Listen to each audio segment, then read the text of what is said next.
Hello students, कैसे हैं आप सभी। आई होप सब अच्छे होंगे और मज़े कर रहे होंगे। तो क्लास 12th स्टूडेंट्स के लिए ये वीडियो काफ़ी इम्पॉर्टेंट होने वाला है, क्योंकि इस वीडियो में क्लास 12th के MCQ क्वेश्चंस जो कि सॉल्यूशन चैप्टर के हैं उसको सॉल्व करने वाले हैं। तो क्वेश्चन नंबर 1 से स्टार्ट करेंगे। पहला क्वेश्चन है, the osmotic pressure of a solution is directly proportional to. Osmotic pressure भैया, ऑस्मोटिक प्रेशर क्या होता है? पाई इक्वल टू CRT, ये फॉर्मूला होता है पाई इक्वल टू CRT। अगर वन ऑफ फैक्टर अप्लाई हो जाए यहाँ पे तो पाई इक्वल टू ICRT हो जाएगा। आयनिक कंपाउंड्स के लिए डिसोसिएशन या एसोसिएशन में जब पार्टिसिपेट करते हैं। तो यहाँ पे पाई जो है ऑस्मोटिक प्रेशर है, pi equal to i van't Hoff factor, C molarity, R gas constant and T absolute temperature. तो molecular concentration of the solute हाँ डिपेंड करता है, एब्सोल्यूट टेम्परेचर पे भी डिपेंड करता है और लोअरिंग वेपर प्रेशर पे भी डिपेंड करता है। तो क्वेश्चन नंबर 1 का आंसर डी हो जाएगा। तो पहले क्वेश्चन का आंसर डी हो जाएगा। क्वेश्चन नंबर 2 की तरफ आगे बढ़ते हैं। क्वेश्चन नंबर 2 बोला है, isotonic solution are the solution having the same. क्या चीज इक्वल होता है आइसोटोनिक में? आइसोटोनिक के लिए मैं बता दूं पाई 1 इक्वल टू पाई 2 होता है। तो pi 1 equal to pi 2, that means क्या इक्वल होने वाला है? ऑस्मोटिक प्रेशर इक्वल होता है आइसोटोनिक सोल्यूशन में। तो आंसर क्वेश्चन नंबर 2 का सी पार्ट बन जाएगा। क्वेश्चन नंबर 2 का आंसर सी हो जाएगा। ऑस्मोटिक प्रेशर इक्वल होता है आइसोटोनिक सोल्यूशन कभी भी बोले तो that means the solutions, the binary solutions which have equal osmotic pressures is called isotonic solution। तो क्वेश्चन नंबर 2 का आंसर बी हो जाएगा, सॉरी सी हो जाएगा। Question number 3, question number 3, which of the following is a colligative property। colligative property होती क्या है पहले ये समझ लेते हैं। colligative property that means the property which depends on the number of solute particles। ऐसी प्रॉपर्टी जो सल्यूट पार्टिकल्स के नंबर पे डिपेंड करती है उनको कॉलिगेटिव प्रॉपर्टीज बोलते हैं। तो कॉलिगेटिव प्रॉपर्टीज कौन कौन सी होती हैं? RLVP, relative lowering of vapour pressure first, second depression in freezing point, depression in freezing point, third elevation in boiling point, elevation in boiling point, and last osmotic pressure. Osmotic pressure भी colligative property होती है। तो यहाँ पे कौन सा match कर रहा है? लास्ट वाला ऑस्मोटिक प्रेशर। तो क्वेश्चन नंबर 3 का आंसर ए हो जाता है। क्वेश्चन नंबर 4 की तरफ बढ़ते हैं। क्वेश्चन नंबर 4 क्या बोल रहा है? क्वेश्चन नंबर 4 में ये पूछ रहा है, which of the following solution has highest freezing point. किसका फ्रीजिंग पॉइंट सबसे ज़्यादा होगा? तो freezing point delta TF equal to IKF into M, ये फॉर्मूला होगा। Delta TF molal depression freezing point constant, या मोलल डिप्रेशन कांस्टेंट बोल सकते हैं, या क्रायोस्कोपिक कांस्टेंट बोल सकते हैं। KF कांस्टेंट होता है, सॉरी ये delta TF depression in freezing point होता है, KF कांस्टेंट है, M मोलैलिटी है। M जो है यहाँ पे मोलैलिटी है। तो यहाँ पे हाईएस्ट फ्रीजिंग पॉइंट किसका होगा मैं बता दूं। I के लिए यहाँ पे NaCl में I की वैल्यू हो जा रही है Na प्लस Cl माइनस, तो NaCl ब्रेक हो रहा है तो यहाँ पे क्या बन रहा है? Na plus and Cl minus बन रहा है। तो यहाँ पे 1 और 1 I की वैल्यू कितना हो जाएगी? 2। यहाँ पे I की value Ba2 plus 2Cl minus, तो I की वैल्यू 3 है। यहाँ पे I की वैल्यू कितना हो जा रही है? 2Al 3 plus and SO4 3 ion है, तो 3 to 5 I की वैल्यू है। और यहाँ पे ये ब्रेक होता ही नहीं है क्योंकि नॉन बोलर है, तो यहाँ पे I की वैल्यू 1 है। तो I की वैल्यू 1 है, तो यहाँ पे डेल्टा TF की वैल्यू सबसे कम यूरिया की होने वाली, दैट मीन्स फ्रीजिंग पॉइंट जो होगा यूरिया का सबसे ज़्यादा होगा। तो आई की वैल्यू कम है तो फ्रीजिंग पॉइंट इसका ज़्यादा होगा। लेकिन डेल्टा TF अगर बोलते तो डेल्टा TF Al2SO4 का होल थ्राइस का ज़्यादा होता। क्वेश्चन नंबर 5, क्वेश्चन नंबर 5 क्या बोला है? Which of the following 0.1 m aqueous solution will have the lowest freezing point. 0.1 m aqueous solution का लोएस्ट फ्रीजिंग पॉइंट क्या होगा? लोएस्ट फ्रीजिंग पॉइंट आई के लिए यहाँ पे ये कौन सा है? K2SO4, potassium sulphate K2SO4। तो यहाँ पे आई वैल्यू 4 है, सॉरी 4 नहीं है 3 है। एक मिनट भैया, मिस्टेक हो रहा है तो इसको इरेज कर देते हैं, इरेज कर देते हैं। चलिए ठीक है, तो यहाँ पे K2SO4 में I की वैल्यू कितना, चलो मैं ब्रेक करके दिखा रहा हूँ यहाँ पे। तो यहाँ पे आ रहा है 2K प्लस और SO4 2 minus, 2K plus and SO4 2 minus, 2K plus यहाँ पे 2 एंड 1, तो I की वैल्यू यहाँ पे 3 हो जा रही है। NaCl में I की value Na plus Cl minus 2, urea तो I की वैल्यू 1 ही होगी, ग्लूकोज में भी I की वैल्यू 1 ही होगा। लेकिन लोएस्ट फ्रीजिंग पॉइंट पूछ रहा है तो किस में होगा, तो आंसर लोएस्ट फ्रीजिंग पॉइंट तो किसका होने वाला है क्वेश्चन नंबर 5 में। सबसे आई की वैल्यू मैंने बोला कि ज़्यादा होगी तो फ्रीजिंग पॉइंट उसका कम हो जाएगा, और आई की वैल्यू अगर कम है तो फ्रीजिंग पॉइंट ज़्यादा हो जाएगा। तो आई की वैल्यू यहाँ पे 3 है, तो lowest freezing point potassium sulphate K2SO4 का हो जाएगा। क्वेश्चन नंबर 6 की तरफ बढ़ते हैं। आई होप बच्चों समझ में आ रहा होगा। क्वेश्चन नंबर 6 में क्वेश्चन अच्छा है। द मास of COOH का whole twice into 2H2O needed to prepare 500 ml of 0.1 molar solution is, तो मोलरिटी दे रखा है, कैपिटल M की वैल्यू दे रखा है 0.1 और मास पूछा है, स्मॉल m की वैल्यू यहाँ पे फाइंड आउट करना है। वॉल्यूम दिया है 500 ml। मोलरिटी का फॉर्मूला क्या होता है, molarity equal to number of moles of solute by volume of solution in litre, mole W by capital M divided by volume in solution in litre. तो solve करेंगे, सबसे पहले मॉलिक्यूलर मास फाइंड आउट कर लेते हैं।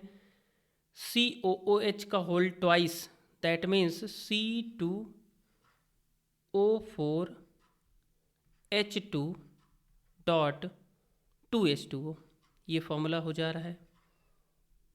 तो carbon का होता है 12, 24, ऑक्सीजन 16 इंटू 4 64, हाइड्रोजन 1 तो 2, H2O का 18 होता है, मल्टीप्लाई बाई 2 36। टोटल ऐड कर लेंगे तो यहाँ पे कितना बन के आएगा, मॉलिक्यूलर मास कितना हो जाएगा बच्चों बताओ। मॉलिक्यूलर मास ऐड करोगे तो 126 हो जाएगा यहाँ पे। तो मोलर, अब चलिए फॉर्मूले में अप्लाई कर देते हैं। मोलर मॉलिक्यूलरिटी दिया है 0.1, W फाइंड आउट करना है, divide by 126, total divide by 500, litre में फाइंड आउट करना है, divide by 1002। That means 0.1 equal to 2 से डिवाइड करेंगे तो फॉर्मूला हो जाएगा W by 63, that means W equal to 6.3 gram. तो कौन सा आंसर मैच कर रहा है क्वेश्चन नंबर 6 का, क्वेश्चन नंबर 6 का आंसर B हो जाएगा। तो बहुत ही आसान क्वेश्चन है।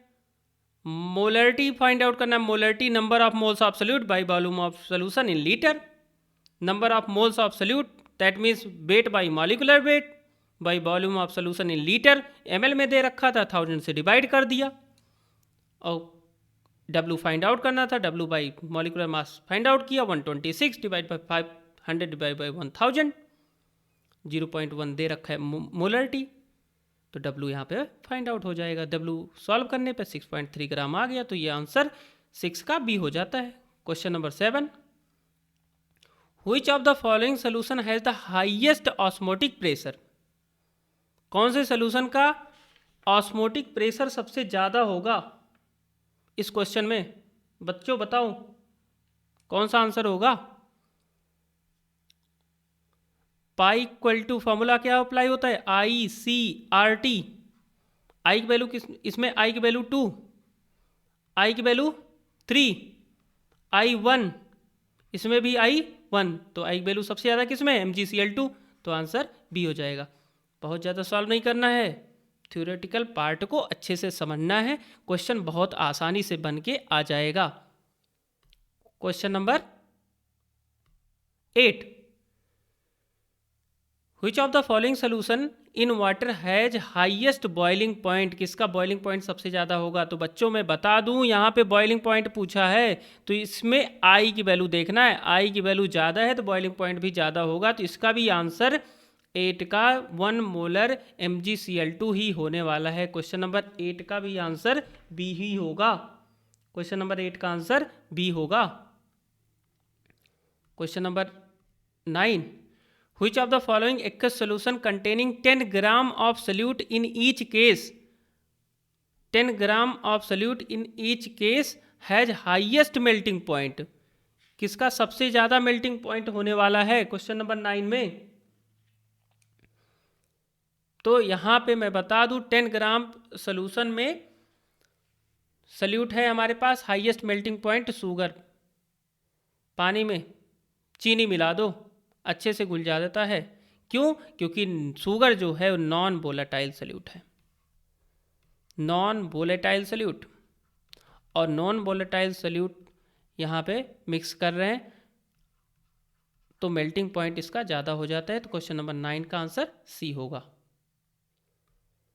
Question number 10, equal volumes of 0.1 m AgNO3 and 0.2 m NaCl solution are mixed.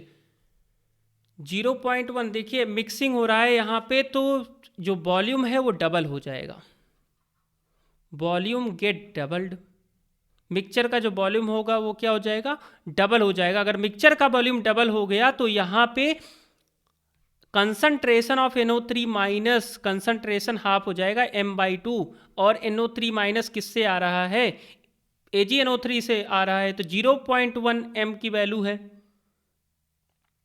0.1 divide by 2 that means 0.05 capital M answer हो जाएगा। क्वेश्चन नंबर 10 का आंसर बी हो जाता है। तो क्वेश्चन नंबर 11 की तरफ बढ़ते हैं। क्वेश्चन नंबर 11 क्या बोल रहा है यहाँ पे, the molal freezing point constant of water, molal freezing point constant of water KF की वैल्यू दे रखा है 1.86 सेंटीग्री,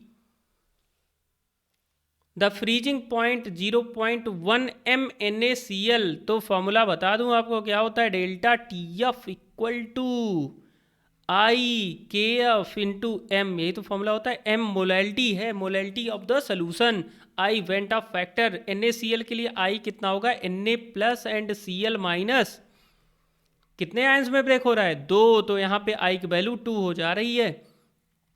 2 KF की वैल्यू कितना दे रखा है 1.86, M की वैल्यू 0.1, मल्टीप्लाई करेंगे कितना आएगा, तो मल्टीप्लाई कर रहे हैं 2 6 जा 12, 2 8 जा 16, 117,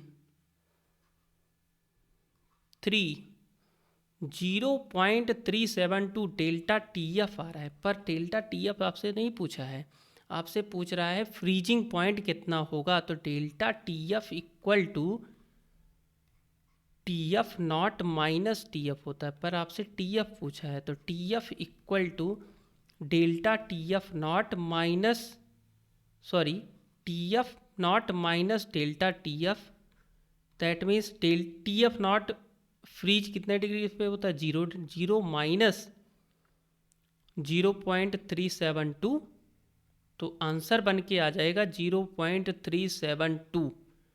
तो आंसर 11 का सी हो जाएगा, 11 का आंसर सी होगा। आई होप समझ में आ गया होगा। फॉर्मूला अप्लाई करना है फ्रीजिंग पॉइंट का, depression in freezing point delta TF equal to IKF into M, I की वैल्यू 2 है, KF की वैल्यू गिवन है 1.86 एंड मोलैरिटी वो 0.1 दिया हुआ है, तो डेल्टा TF आ जाएगा। और डेल्टा TF आ गया तो पता है आपको delta TF equal to TF not minus TF, और आपसे TF पूछा था तो TF not minus delta TF apply कर देंगे, आंसर आ जाएगा। तो क्वेश्चन नंबर 11 का आंसर सी हो जाएगा। तो क्वेश्चन नंबर 12 की तरफ पढ़ते हैं। क्वेश्चन नंबर 12 भी अच्छा क्वेश्चन है बच्चों, क्वेश्चन को अच्छे से ध्यान से सॉल्व करो, बहुत ही अच्छे अच्छे क्वेश्चंस हैं। आपके बोर्ड जो कि टर्म 1 है आपका बहुत ही अच्छा चला जाएगा। क्वेश्चन नंबर 12 को अच्छे से पढ़ो। लिखा है the solution containing 6.8 gram of non ionic solute in 100 gram of water was found to freeze -0.93 degree Celsius. KF for water क्या क्या दिया है पहले देख लेते हैं। Small w equal to 6.8 gram, non ionic solute 100 gram of water, capital W दिया है 100 gram, found to freeze TF दिया है, पर डेल्टा TF अगर फाइंड आउट करेंगे तो 0.93 हो जाएगा, माइनस करेंगे प्लस हो जाएगा 0.93, एंड KF भी दे रखा है 1.86। फॉर्मूला क्या होता है नॉन आयनिक सल्यूट के लिए, delta TF equal to KF into M। Delta TF 0.93, KF 1.86, mass of solute पूछा है,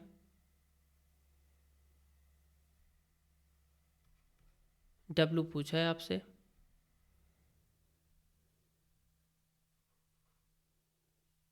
मास of solute. Question number 12,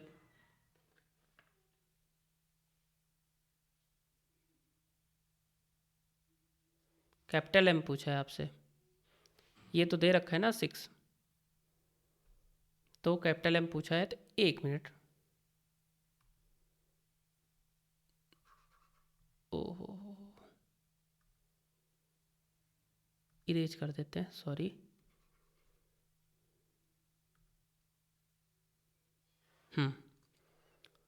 W 6.8 divide by capital M divide by 100 kg में होता है तो 1000। सॉल्व करेंगे तो 0.93 equal to 1.86 into 6.8 into 1000 divided by capital M into 100, ये हो जाता है 10। तो capital M equal to 1.86 into 6.8 into 10 divided by 0.93। Solve करने पर कितना आएगा बच्चों बताओ जल्दी से। तो ये सॉल्व करेंगे तो 136 आ जाएगा। तो क्वेश्चन नंबर 12 का आंसर डी हो जाएगा। Question number 13,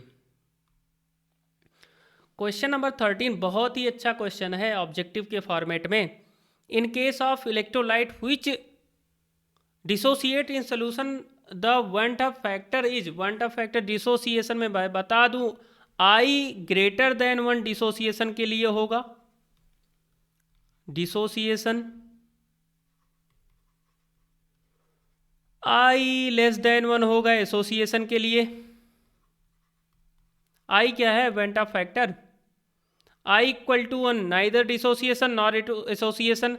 I equal to 1/2 होता है फॉर डाइमर, डाइमराइजेशन हो जाए तो I इक्वल टू हाफ होगा। तो डिसोसिएशन के लिए बोला था, तो आंसर डिसोसिएशन के लिए तो कौन सा आंसर होगा, क्वेश्चन नंबर 13 का आंसर ये हो जाएगा।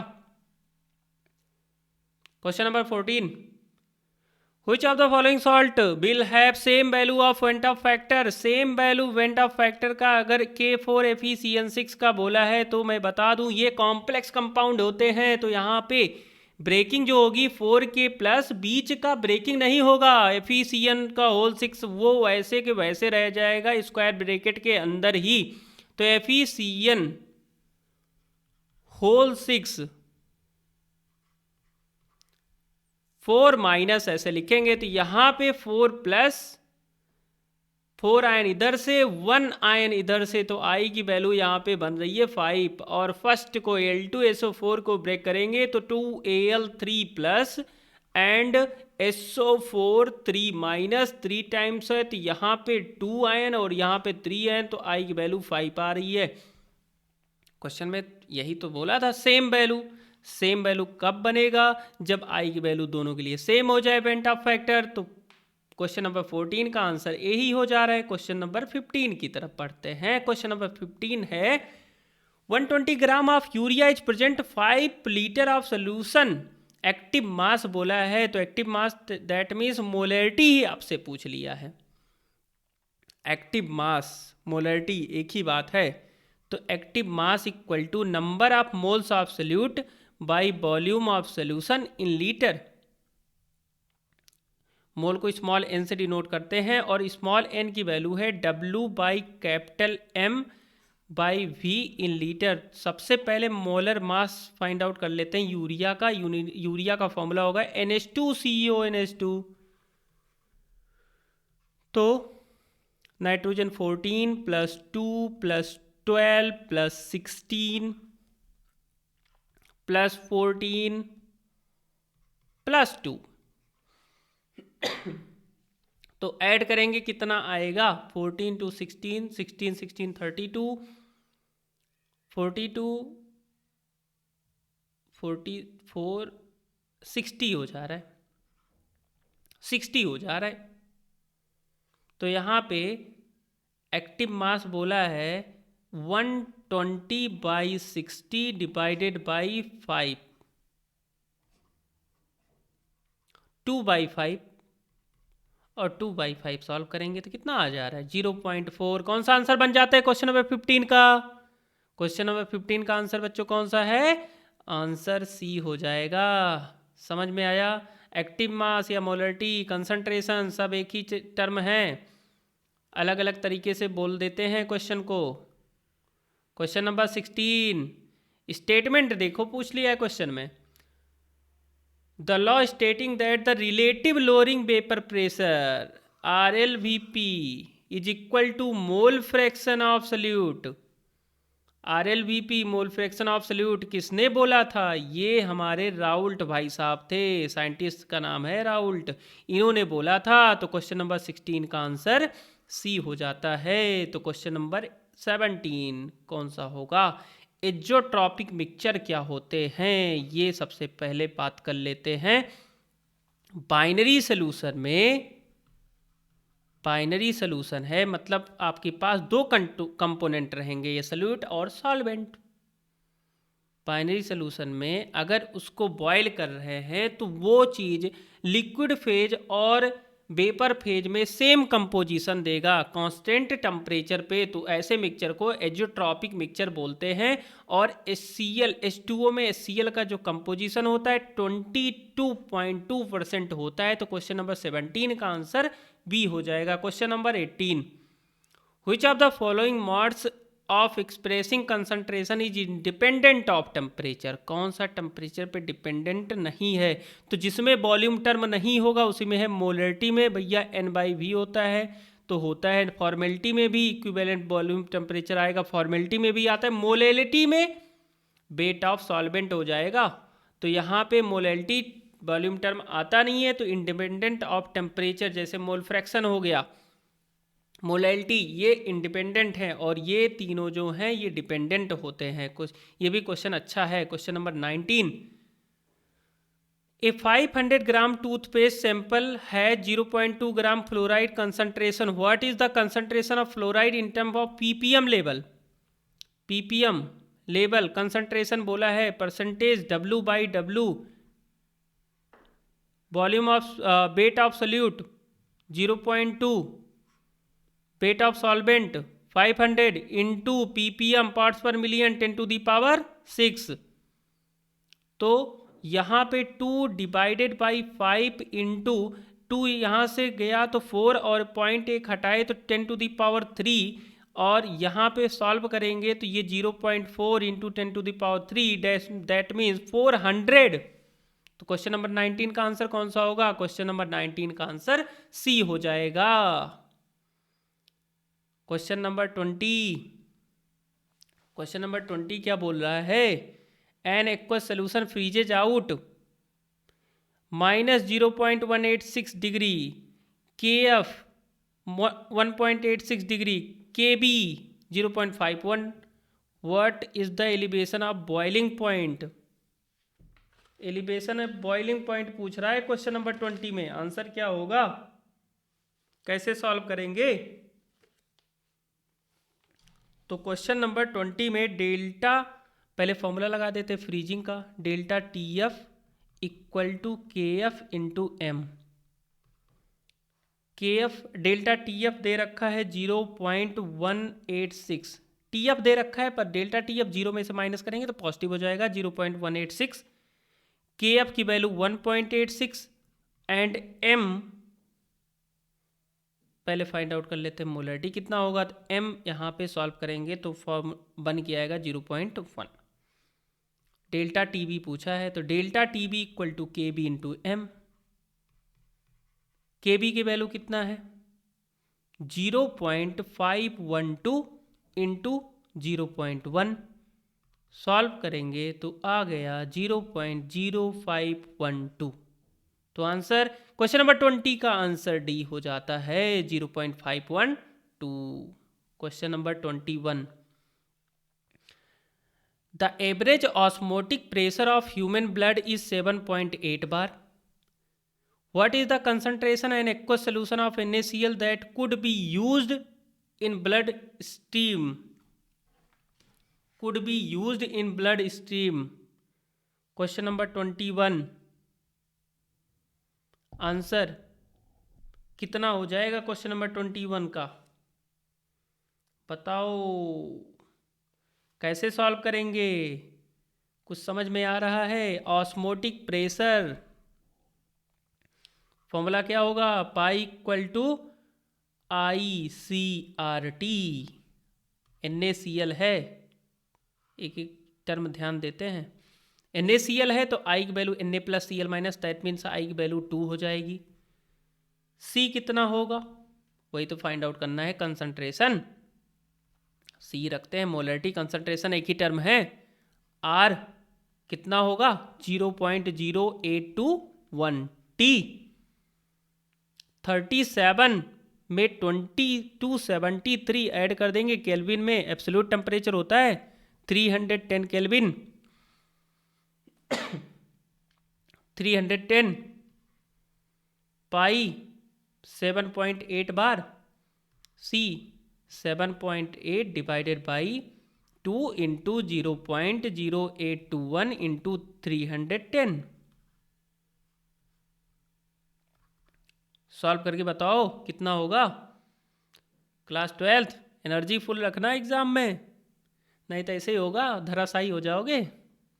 क्यों, समझ में आ रहा है कि नहीं? अरे एनर्जी बचा के रखना, अभी तो बहुत क्वेश्चन है। तो बच्चों सॉल्व होगा तो 0.15 मोल पर लीटर हो जाएगा इस क्वेश्चन का आंसर। तो 21 का आंसर ए होगा यहाँ पे। Question number 22, which has the minimum osmotic pressure. Minimum के लिए क्या बोला था, मिनिमम के लिए आई की वैल्यू कम ले लेना है, चुप्पे से बता रहा हूँ, आई की वैल्यू सबसे कम होनी चाहिए। अरे समझ में आया, आई की वैल्यू ज़्यादा होगी, pi equal to I C R T होता है ना, आई ज़्यादा होगा तो ऑस्मोटिक प्रेशर भी तो ज़्यादा हो जाएगा। तो आई की वैल्यू कम लेना है, आई की वैल्यू कम लेना है, कम लेना है। इसके लिए आई की वैल्यू 2, इधर भी आई की वैल्यू 1 और इधर भी आई की वैल्यू 1, नॉन आयनिक कंपाउंड है। तो लेकिन यहाँ पे 2 मोलर दे रखा और यहाँ पे 1 मोलर, तो मोलरिटी कम हो गई, तो आंसर 22 का बी हो जाएगा। 22 का आंसर बी होगा। क्वेश्चन नंबर 23,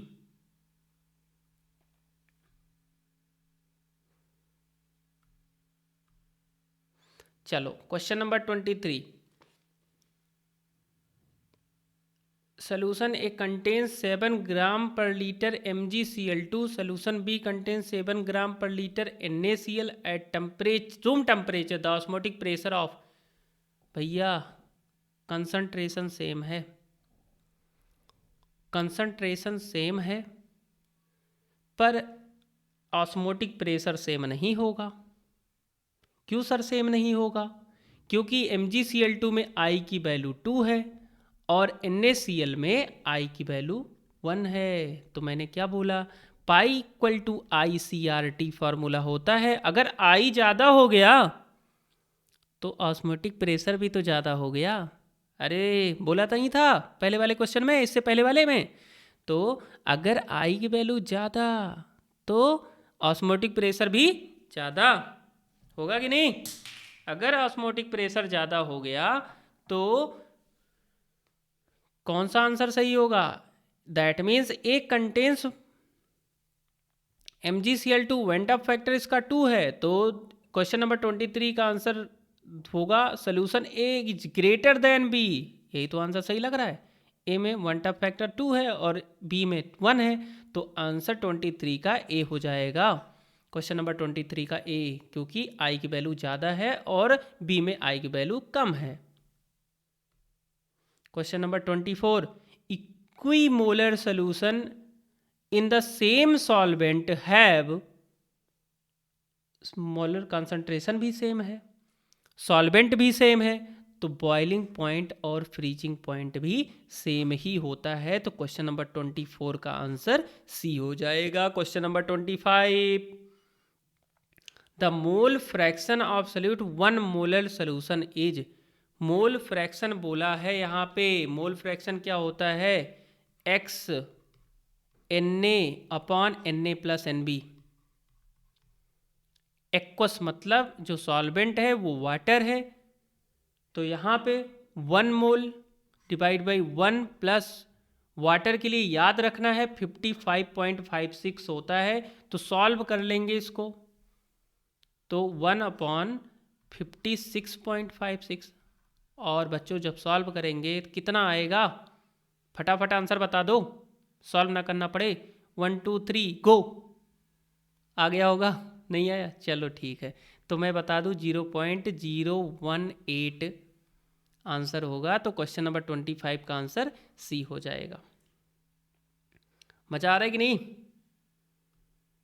करते रहो क्वेश्चन, बहुत ज़्यादा हेल्पफुल होने वाला है। Question number 26, the vapour pressure of 2 liquids P and Q are 80 and 60 torr respectively. Vapour pressure दे रखा है, total vapour pressure obtained by mixing 3 mole of P and 2 mole of Q क्या होगा। पहले तो राउल्स लॉ अप्लाई करेंगे यहाँ पे,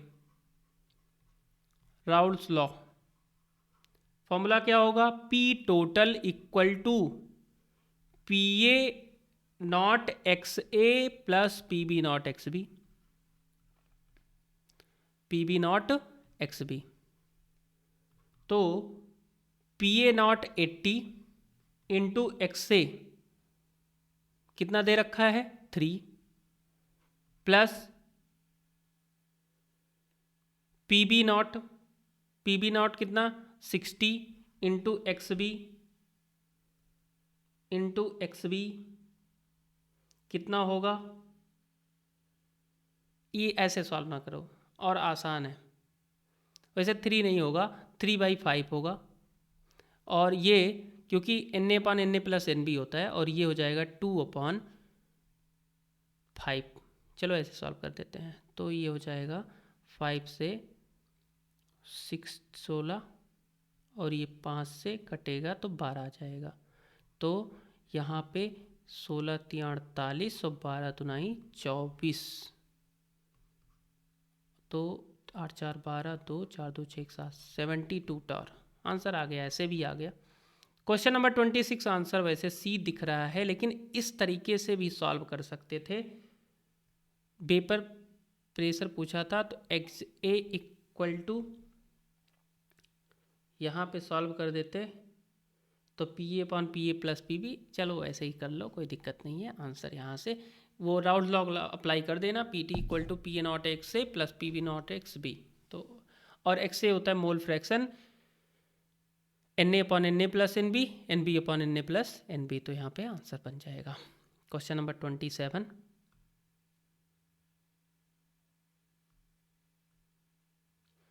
27, X is dissolved in water, maximum boiling point of X is 0.1 each। Boiling point किसका सबसे ज़्यादा होगा, किसका सबसे ज़्यादा होगा क्वेश्चन नंबर 27 में। अभी बहुत सारे क्वेश्चन ऐसे कर चुके हैं, किसका ज़्यादा होगा? Boiling point. तो बॉइलिंग पॉइंट यहाँ पे ज़्यादा किसका होगा? जिसका बेंट ऑफ फैक्टर आई की वैल्यू सबसे ज़्यादा होगा, मैक्सिमम होना चाहिए।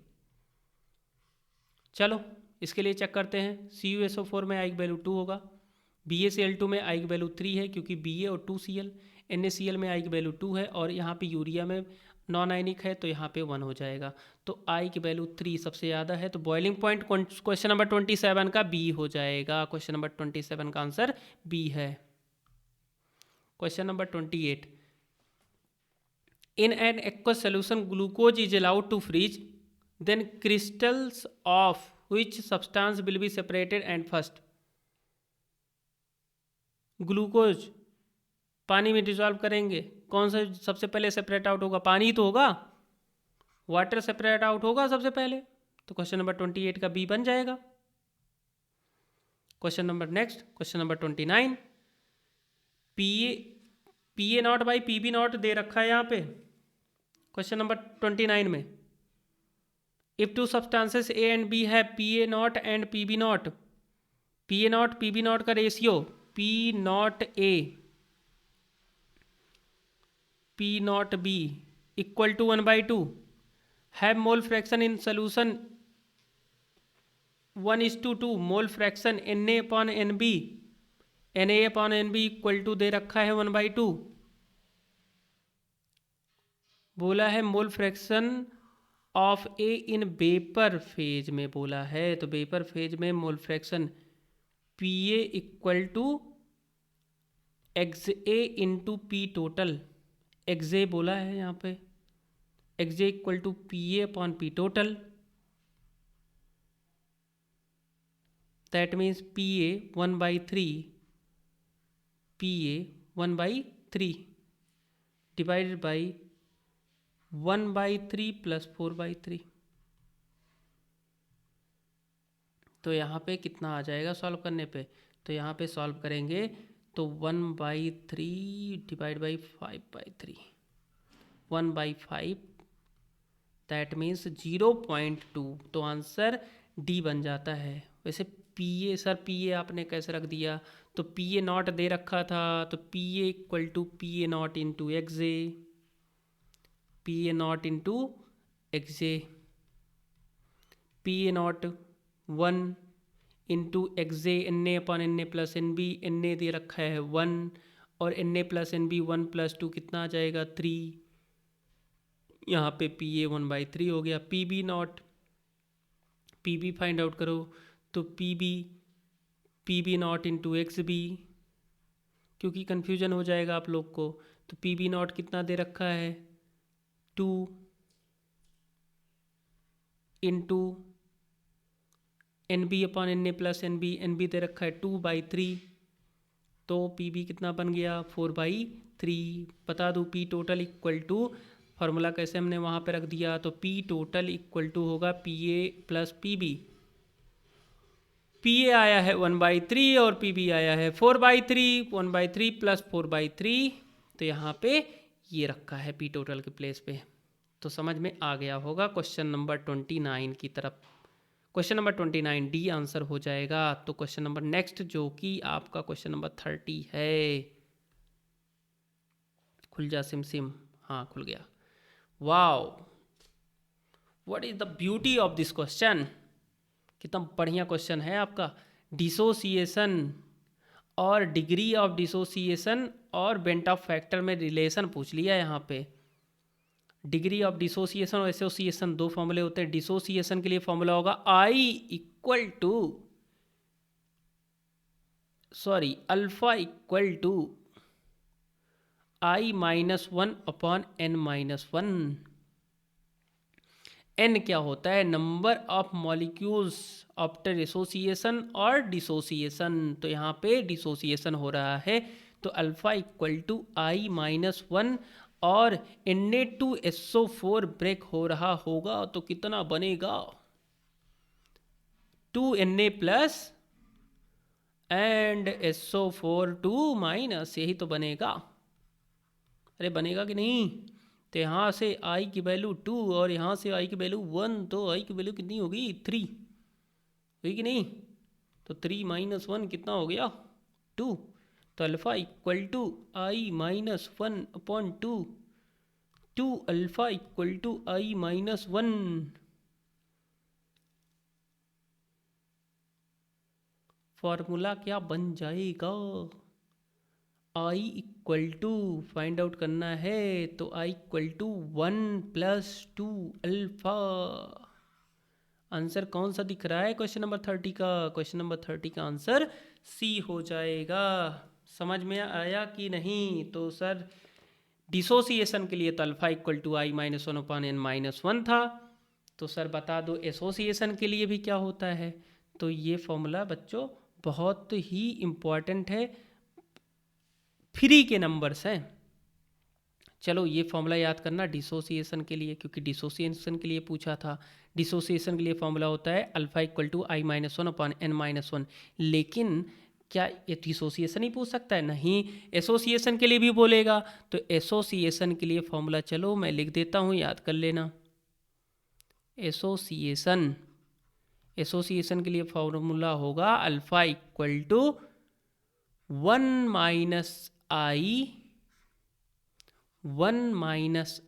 - डिवाइडेड बाई 1 - 1/n। फॉर्मूला क्या हो जाएगा? Alpha equal to 1 - i/1 - 1/n, number of molecules after association. Question number 31 जो कि आपके स्क्रीन पे है, question number 31।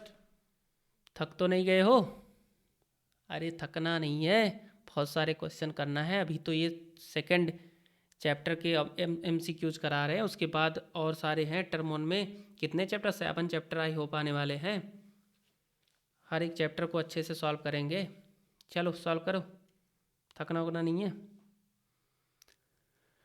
The elevation in boiling point of a solution is 13.44 gram of CuCl2, 1 kg of water, Kb दे रखा है, molecular weight भी दे रखा है, elevation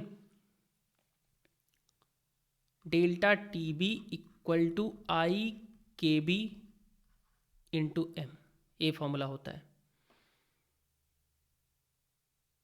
delta TB equal to I KB into M। I की value CuCl2 अगर break होगा तो Cu2+ एंड 2Cl- बनाएगा। तो यहाँ पे आई की वैल्यू कितना बन जाएगी? यहाँ पे आई की वैल्यू 2, 1 यहाँ से 2, यहाँ से 3 KB डायरेक्ट 0.52 पुट करो ना यार। अरे कर्सर कहाँ गया? अच्छा ये पे खो जाता है। 0.52 मोलैलिटी कितना है? Weight by solute by molecular weight of solute upon weight of solvent in kg कितना होगा? कितना होगा? 13.44। कहाँ दे रखा है? यहाँ पे स्मॉल w। मॉलिकुलर वेट कितना दे रखा है? 134.4। टोटल डिवाइड बाई 1 kg, तो 1 kg लिख दो। 3 into 0.52 into 13.44 total divide by 134.4। Cancel out करेंगे तो यहाँ पे 10। सॉल्व करो, बताओ कितना आएगा। अरे बताओ ना यार, सो रहे हो? कितना आएगा? अरे 0.3 मल्टीप्लाई बाई 0.52, 0.3 मल्टीप्लाई बाई 0.52 कितना आ गया? 3 2 जा 6, 3 5 जा 15, 0.156 नियर अबाउट 0.16 बन जा रहा है। तो क्वेश्चन नंबर 31 का आंसर हो जाता है सी। क्वेश्चन नंबर 31 का आंसर सी है। ओहो, next question 2 solutions of a substance non-electrolyte are mixed in the following manner: 480 ml 1.5, 520 ml 1.2 molarity. Final mixture की मोलरिटी आपसे पूछ ले रहा है इस क्वेश्चन में। क्या होगा? फॉर्मूला क्या अप्लाई करेंगे? M1 मिक्सचर के लिए M1V1 plus M2V2 equal to MV, ये तो फॉर्मूला होता है। M1 480 इंटू ml दे रखा है, मॉलिक्यूलर मोलरिटी 1.5, चलो बाद में लिख दिया, कोई बात नहीं है, इस बार पहले लिख देते हैं। 1.2 वॉल्यूम 520 इक्वल टू मोलरिटी बोला है और वॉल्यूम ऐड कर लेंगे तो 1000 हो जाएगा। मल्टीप्लाई करेंगे, सॉल्व करेंगे तो मोलरिटी कितनी आएगी यही बता दो जल्दी से, कितनी आएगी? तो बच्चों बहुत ही सिंपल क्वेश्चन है, सॉल्व करोगे तो 1.344 कैपिटल M मोल पर लीटर भी लिखा हुआ मिल सकता है। तो आंसर क्वेश्चन नंबर 32 का सी हो जाएगा। ओहो ख़त्म हो गया। तो बच्चों ये था आपके MCQ क्वेश्चन जो कि चैप्टर सॉल्यूशन का था क्लास 12th के लिए। आई होप आपको अच्छे से समझ में आया होगा। क्वेश्चन को अच्छे से सॉल्व कर लेना क्योंकि ये बोर्ड में आपको मिलने वाले हैं इस टाइप के क्वेश्चंस। ठीक है बच्चों, ओके बाय। मिलते हैं अगले वीडियो में कुछ अगले चैप्टर के अच्छे क्वेश्चंस लेके। तब तक के लिए पढ़ते रहिए, खेलते रहिए, खुश रहिए और डिप्रेशन में जाना नहीं है। Okay then, goodbye, have a nice day.